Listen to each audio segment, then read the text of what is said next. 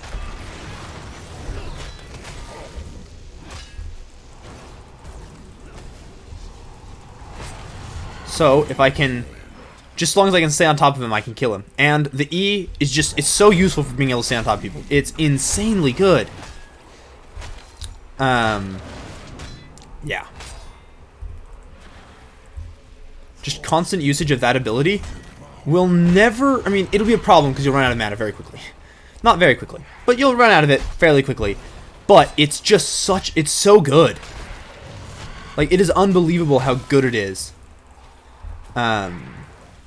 So most of the time, yeah, it's absolutely the play. That's going to get me targeted by that. So we probably should not go there.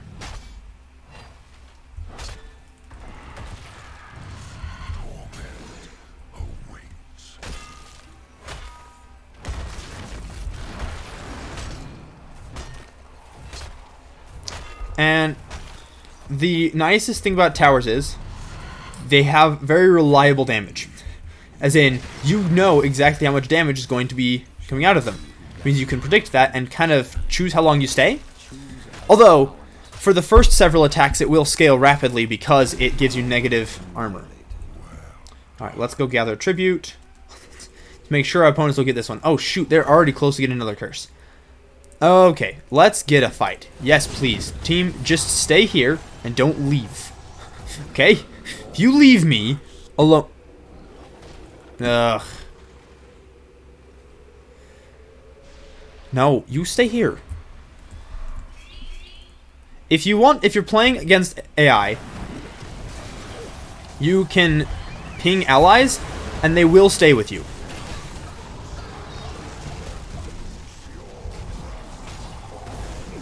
No, blast it. I think I just killed our whole team. I mean, not our whole team, but a significant amount of the team. Shoot. Ugh! Well, that is frustrating.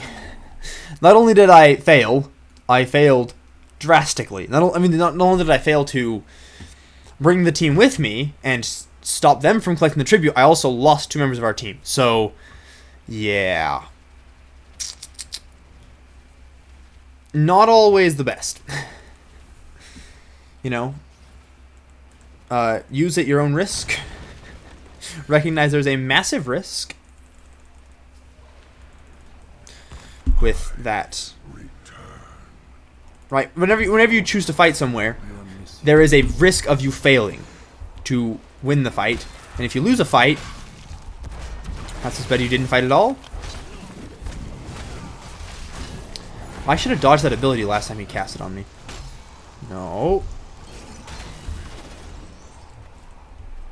I believe that key was yours.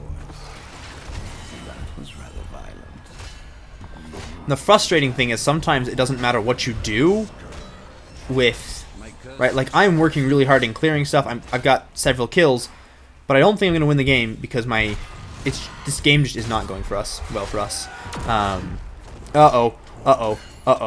No! Ah! Ugh. It has not helped. Yeah, I've died more times than I've... That's probably the real problem. The real problem is I've died more times than I've killed. Which means that they are... Yeah. Darn. Well, this concludes my Arthas... I guess I'll call it a guide. I don't know. The Thortrilisk build for Arthas. Yeah. I should have been a lot more careful. The build works really well. I've played it a bunch of times before, and most of the time it turned out super duper well. In this case, it didn't. And a lot of that has to do with the fact that I played it poorly, right? So I guess the moral of the story is, if you're going to play... Yeah, I don't know. There's not really much of a moral to the story. But this build works really well. If you have better team dynamic, work better with your team, you will do better than I did. So let's just quickly review the talents that I went with. At level 1, I went for Eternal Hunger. It's a quest. Level 2, I went for Death Lord. Increase the range of Death Coil, reduce its cooldown, and if it's used on an enemy hero, the mana cost is refunded. Immortal Coil. Death Coil always heals. Summon Syndragosa. I should have used Army of the Dead. That is the answer there. I used Summon Syndragosa a couple of times. It didn't do much. I should have used Army of the Dead instead. Frost Strike. Reduces the cooldown of Frostmourne Hungers and makes it slow the enemy. Frostmourne Feeds makes 2 attacks be empowered. Very, very, very useful. And then Death's Advance. I didn't end up getting to Death's Advance, unfortunately, because that game ended before we got to level 20. Alright, thank you all for watching, and I will see you guys next time.